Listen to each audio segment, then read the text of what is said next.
Dear students, we are now going to talk about queuing theory, chapter 5, and we shall discuss part 5 of this chapter. हमने 4 part कर लिए हैं और 4 part के अंदर हमने काफ़ी कुछ क्यूइंग थ्योरी के बारे में पढ़ा है। तो आज जो मैं बात करूंगा इस पार्ट के अंदर वो मैं एक मॉडल इसका लेके चलूंगा और उस मॉडल को के कुछ जो परफॉर्मेंस इंडिकेटर हैं उसके फॉर्मूले हमने दिए हैं और उसके ऊपर बेस्ड एक एग्जांपल जो है वो करेंगे जिससे आपको थोड़ा सा टच आ जाए कि हाँ अब क्यूइंग थ्योरी है क्या, हमें क्या करना है। टू स्टार्ट विद सबसे पहले हम सिंगल सर्वर क्यूइंग मॉडल की बात करेंगे। तो इसमें हम मॉडल फर्स्ट पढ़ेंगे जिसे m/m/1 सेमीकोलन इंफिनिटी FCFS से डिनोट करते हैं और ये एक्सपोनेंशियल सर्विस अनलिमिटेड क्यू कहलाती है। ये जो मॉडल है इसको बर्थ और डेथ रेट का मॉडल भी कहलाते हैं हमारे पास में। इसको मैं नेक्स्ट पीपीटी के अंदर बहुत अच्छे से डिस्कस करूंगा कि किस तरह से इस मॉडल को सॉल्व करते हैं, लेकिन यहाँ अभी इसके हम एजम्पशन देखेंगे। अभी इस पीपीटी के अंदर हम इसको सिर्फ मोटा मोटा देखेंगे और किस तरह से क्वेश्चन हम अटेम्प्ट करते हैं जिससे आप कुछ 2 4 5 क्वेश्चन जो इसके ऊपर बेस्ड हैं वो आप कर पाओ। फॉर्मूले आपको याद करने पड़ेंगे क्योंकि एक मॉडल के अंदर करीब जो है 10 से 12 फॉर्मूले तो आपको याद करने ही होते हैं। तो एक मॉडल के अंदर 10 से 12 फॉर्मूले याद करने हैं, किस तरह से उनका एप्लीकेशन है वो आपने देखना है। तो यहाँ हम सबसे पहले बात करेंगे कि क्या इसके अजम्पशंस होते हैं। देखिए अजम्पशंस ऑफ क्यूइंग सिस्टम में कि जो अराइवल्स होते हैं इसमें डिस्क्राइब होते हैं Poisson probability distribution and come from infinite. इसी तरह से जो सर्विस है वो भी हमारे पास में पॉइजन प्रोबेबिलिटी डिस्ट्रीब्यूशन को फॉलो करती है। अब यहाँ पर क्या होगा दूसरा अजम्पशन में कि जो सिंगल वेटिंग लाइन होगी और each arrival wait to be served regardless of the length of the queue यानी infinite capacity and no bulking और no renaging है, यानी इसमें कस्टमर का बिहेवियर चेंज नहीं होता, कस्टमर का बिहेवियर सेम रहेगा। फिर क्यू डिसिप्लिन जो है वो फर्स्ट कम फर्स्ट सर्व है, FCFS हम कहते हैं। सिंगल सर्वर है, सर्विस टाइम जो है वो भी एक्सपोनेंशियल डिस्ट्रीब्यूशन या मैंने बताया जो है पॉइजन प्रोबेबिलिटी डिस्ट्रीब्यूशन को क्या करेगा फॉलो करेगा। वन एंड सेम थिंग मैंने बताया था दोनों के अंदर क्या रिलेशनशिप होती है।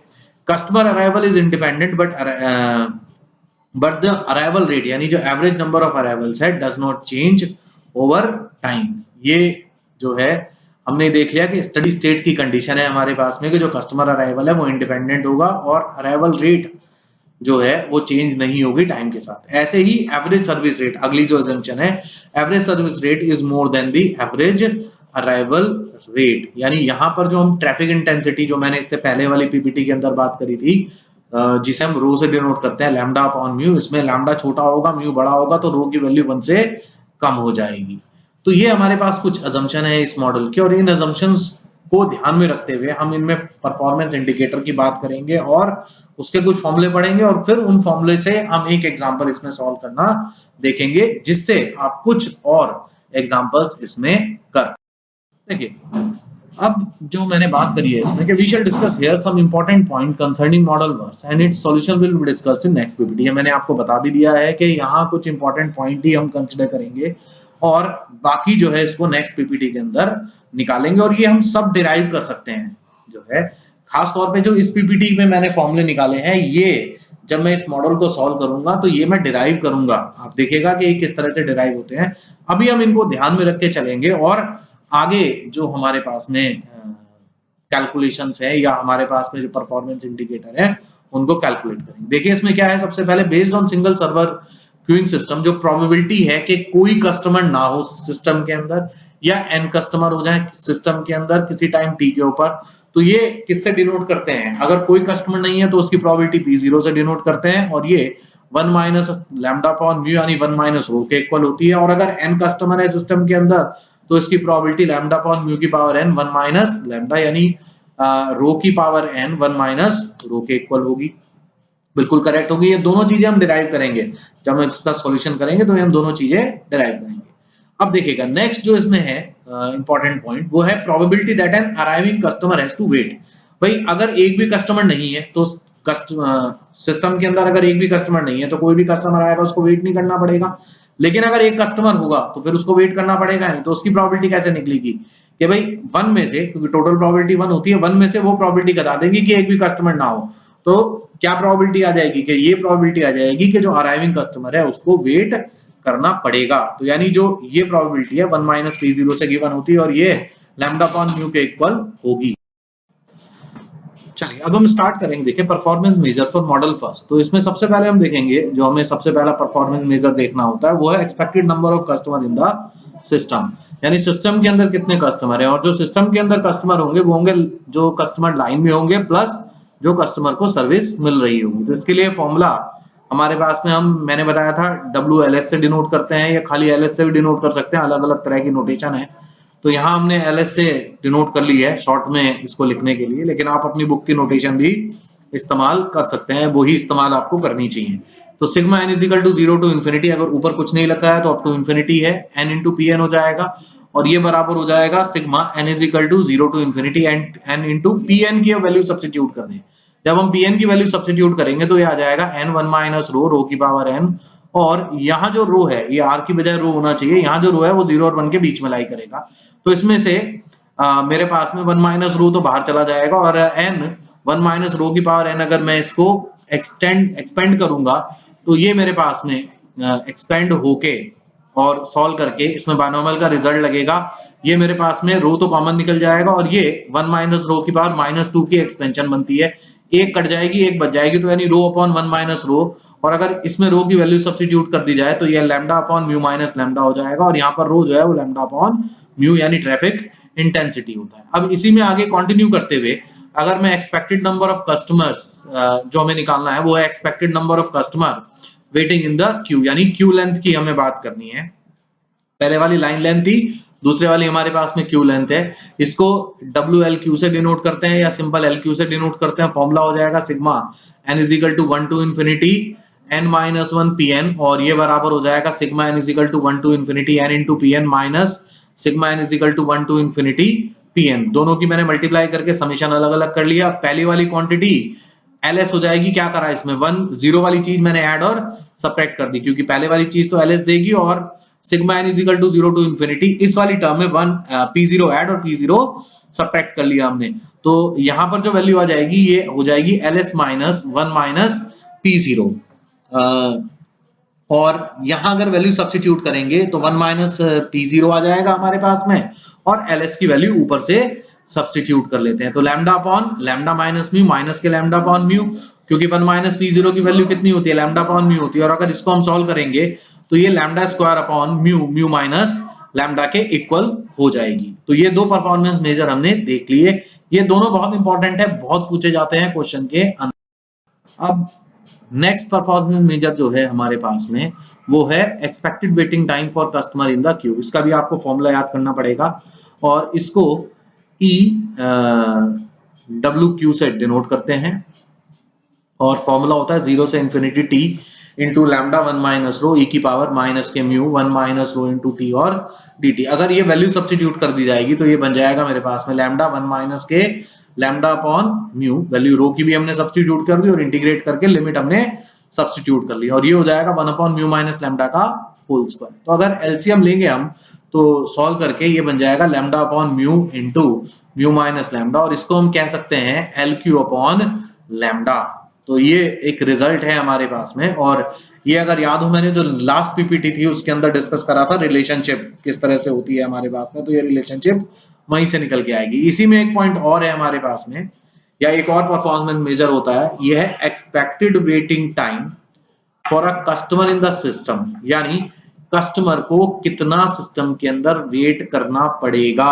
एक्सपेक्टेड वेटिंग टाइम वो तो क्यू वाला था, अब इसके अंदर जो है वो क्या होगा सिस्टम के अंदर, यानी जब वो क्यू में खड़ा होगा प्लस जब उसे सर्विस मिलेगी वो टोटल टाइम हमें कैलकुलेट करना है। तो इसको हमने बताया था, इसको EWS से डिनोट करते हैं या खाली WS से भी डिनोट कर सकते हैं। तो इसका मतलब वेटिंग प्लस सर्विस, ये दोनों टाइम जुड़ जाएंगे। तो क्या फॉर्मूला होगा, ये बराबर होगा expected waiting time in queue plus expected service time, यानी ये बराबर हो जाएगा WQ या EWQ plus 1 upon mu. WQ की वैल्यू ऊपर से सब्स्टिट्यूट करें, ये हो जाएगी lambda upon mu into mu minus के lambda plus 1 upon mu. Solve करेंगे, सॉल्व करते ही जो रिजल्ट आएगा ये हो जाएगा 1 अपॉन म्यू माइनस लैम्डा, और ये बराबर होता है LS अपॉन लैम्डा की। ये भी हमने एक रिलेशनशिप अगर याद हो लास्ट पीपीटी में जो है डिस्कस करी थी। तो ये दो आपको परफॉर्मेंस मेजर और ध्यान रखने हैं और फॉर्मूले याद करने हैं। इसी को कंटिन्यू करते हुए तीसरा जो आपके पास परफॉर्मेंस मेजर है वो है फ्लक्चुएशंस ऑफ क्यू लेंथ। जो फ्लक्चुएशन ऑफ क्यू लेंथ की उसको वेरिएंस एन से डिनोट करते हैं और इसमें वेरिएंस का फॉर्मूला लगा लेते हैं। आप लोगों को फॉर्मूला याद अगर रखना है तो ये याद रखिएगा, sigma N is equal to 1 to infinity N square P N minus sigma N is equal to 1 to infinity N into P N का होल स्क्वायर। तो अगर ये वैल्यू सब्स्टिट्यूट कर दी जाएगी तो ये आपके पास बराबर हो जाएगा रो अपॉन 1 माइनस रो का होल स्क्वायर और ये बराबर होगा lambda mu upon mu minus lambda का होल स्क्वायर। चलिए इसी में आगे एक और परफॉर्मेंस मेजर है, यानी एक और हमें प्रोबेबिलिटी कैलकुलेट करनी होती है, वो है probability that Q is non empty. यानी जो क्यू है वो कैसी हो, नॉन एम्प्टी हो। और नॉन एम्प्टी कब होगी, जब उसके अंदर एक या एक से ज्यादा कस्टमर होगा। बेसिकली क्यू तो नॉन एम्प्टी जब होगी हमारे पास में, भाई एक को सर्विस मिल रही है, एक खड़ा है, दो कस्टमर हो गए तो उसका मतलब एन की वैल्यू 2 या 2 से ज्यादा होनी चाहिए या 1 से ज्यादा हो। तो इसको क्या लिखेंगे, 1 माइनस P0 माइनस P1, यानी टोटल तो प्रोबेबिलिटी 1 होगी हमारे पास में, उसमें से कोई भी ना हो या एक हो, उसके होने की प्रोबेबिलिटी हम सब्ट्रैक्ट कर देंगे। वैल्यू सब्स्टिट्यूट करते हैं इसमें, तो जब वैल्यू सब्स्टिट्यूट करेंगे तो पीछे से वैल्यू हम रखेंगे इसमें, P1 की वैल्यू हम Pn से निकाल सकते हैं, P0 की वैल्यू हमें पता है, तो ये बराबर हो जाएगी 1 minus lambda upon mu minus 1 minus lambda upon mu और लैम्डा अपॉन म्यू, और अगर इसको सॉल्व करेंगे तो लैम्डा अपॉन म्यू का होल स्क्वायर आ जाएगा। तो ये भी आपको परफॉर्मेंस मेजर क्लियर हो जाना चाहिए। देखिए पांचवा परफॉर्मेंस मेजर जो है वो ये है कि प्रोबेबिलिटी निकालनी है हमें number of customer in this system exceed कर जाए गिवन नंबर के से। ये जैसे अभी हमने एक से ज्यादा वाले की बात करी थी, बिल्कुल सेम उसी तरह का फॉर्मूला है कि n greater than equal to k हो जाए। तो अगर आप देखेंगे इसका रिजल्ट जो है वो सॉल्व करके आपके पास में जो आएगा वो बराबर हो जाएगा लैम्डा अपॉन म्यू की पावर k प्लस 1। अगर ये वैल्यू सब्स्टिट्यूट करेंगे तो ये थोड़ा सा हो सकता है मुझसे लिखने में गड़बड़ हो गई हो, तो ये आप ध्यान रखें, इसका फॉर्मूला बन जाएगा लैम्डा अपॉन म्यू की पावर k प्लस 1 अगर प्रोबेबिलिटी निकालनी है हमें n ग्रेटर देन k की। तो ये ध्यान रखेंगे, बिल्कुल जैसे हमने पिछले वाला फॉर्मूला कर पढ़ा था बिल्कुल उसी तरह से ये भी कैलकुलेट करके निकलता है। अब इसमें हम बात करते हैं छठे परफॉर्मेंस मेजर की, और ये भी काफी पूछा जाता है। उसने कहा expected length of non empty Q, यानी हम एक्सपेक्टेशन लगा रहे हैं कि हमें क्यू जो है वो नॉन एम्प्टी मिले। मतलब बेसिकली हम ये सोच रहे हैं कि भाई लाइन लगी भी होगी, इसके होने की क्या संभावना है। तो इसका जो फॉर्मूला होता है उसको एल से हम डिनोट कर लेते हैं, या ई एल बाय एल, और एल ग्रेटर देन 0 ये जो हमने एक नोटेशन यूज करी थी वो है। तो यहां पर देखेंगे कि जो एल है एक्सपेक्टेड लेंथ होगी वेटिंग लाइन की, और अपॉन के प्रोबेबिलिटी एक या एक से ज्यादा कस्टमर हो। अब एक्सपेक्टेड लेंथ वेटिंग लाइन की होती है एल क्यू, और नीचे किससे डिवाइड करें, प्रोबेबिलिटी एन ग्रेटर देन 1। अगर वैल्यू यहाँ सब्स्टिट्यूट कर ली जाए तो ये बन जाएगा lambda square upon mu, mu minus lambda, और डिवाइड करेंगे लैम्डा अपॉन म्यू के होल स्क्वायर से, तो सॉल्व करके आ जाएगा mu upon mu minus lambda. तो ये फॉर्मूला भी हमने याद रखना है। देखिए अब इसमें मैं सिर्फ एक और परफॉर्मेंस मेजर की बात करूंगा, और भी आपके बुक के अंदर बहुत सारे फॉर्मूले हैं तो वो आप देख लें, और नेक्स्ट पीपीटी के अंदर मैं इसको और अच्छे से डिस्कस करूंगा कि किस तरह से जो है ये परफॉर्मेंस मेजर कैलकुलेट किए जाते हैं। तो इसमें देखिएगा एक सातवां हमने परफॉर्मेंस मेजर दिया है कि probability of an arrival during service time when the system contains R customer, यानी अगर Pn is equal to R है, सिस्टम के अंदर आर कस्टमर है, तो उसका अराइवल हो तो इसकी प्रोबेबिलिटी जो गिवन होती है फॉर्मूला हो जाएगा 0 से इन्फिनिटी लैम्डा टी की पावर आर ई की power minus lambda T upon R factorial mu E की पावर म्यू टी और डी टी। और अगर इसे सॉल्व करते हैं तो सॉल्व करके आपके पास में आ जाएगा lambda upon lambda plus mu इस पूरे की power R upon into mu upon lambda plus mu. तो ये आप रिजल्ट याद रखेंगे और इनको अप्लाई करेंगे। चलिए तो अब मैं नेक्स्ट स्लाइड के अंदर आपको एक एग्जांपल लूंगा और एग्जांपल से इन परफॉर्मेंस मेजर को निकालने की कोशिश करूंगा और बताने की कोशिश करूंगा। अब देखिए मैंने एक एग्जांपल लिया है, या आपकी बुक का भी एग्जांपल है, उसमें मैंने 4 क्वेश्चन पूछे हैं। ये 4 चीजें हम इसमें कैलकुलेट करेंगे, और जो हमने परफॉर्मेंस मेजर ऊपर पढ़े हैं उन्हीं का यूज करते हुए ये सब चीज कैलकुलेट करेंगे। देखिएगा उसने कहा arrivals at the telephone booth are considered to be present with an average time of 10 minutes between one arrival and the next। मतलब एक कस्टमर और दूसरे कस्टमर के आने के बीच का समय 10 मिनट है, यानी इंटर अराइवल टाइम 10 मिनट्स है हमारे पास में। और हमने बताया था कि अगर हमें इंटर अराइवल टाइम दे रखा होगा तो हमारा जो डिस्ट्रीब्यूशन है एक्सपोनेंशियल डिस्ट्रीब्यूशन होगा, और एक्सपोनेंशियल डिस्ट्रीब्यूशन का जो मीन होता है वो 1/लैम्डा होता है, यानी यहाँ पर जो मीन अराइवल रेट है लैम्डा वो आपके पास 1/10 के इक्वल हो जाएगी। अब length of the phone call is assumed to be distributed exponentially, उसने कहा लेंथ भी एक्सपोनेंशियली डिस्ट्रीब्यूटेड और इसका मीन हमें 3 मिनट दे रखा है, तो इसका मतलब जो म्यू की वैल्यू है यानी जो 1/म्यू है वो मीन होगा, तो इसका मतलब म्यू की वैल्यू 1/3 हो जाएगी हमारे पास में। तो इसका मतलब म्यू बड़ा है किससे, लैम्डा से, क्योंकि 1/3 बड़ा होगा 1/10 से, तो इसका मतलब स्टडी स्टेट कंडीशन पहुंच जाएगी और ये जो बनेगा हमारे पास में मॉडल फर्स्ट बनेगा। एक चीज और इसमें ध्यान देनी है कि ये जो है हमारे पास मॉडल फर्स्ट क्यों है, क्योंकि हमें नहीं पता कितने कस्टमर हमारे बूथ पर आकर लगेंगे, तो यानी इसका मतलब कस्टमर इनफिनिट हो सकता है, और ऑब्वियसली बात है जो बूथ पर पहले आएगा उसको ही पहले सर्विस मिलेगी, यानी first come first serve discipline है हमारे पास।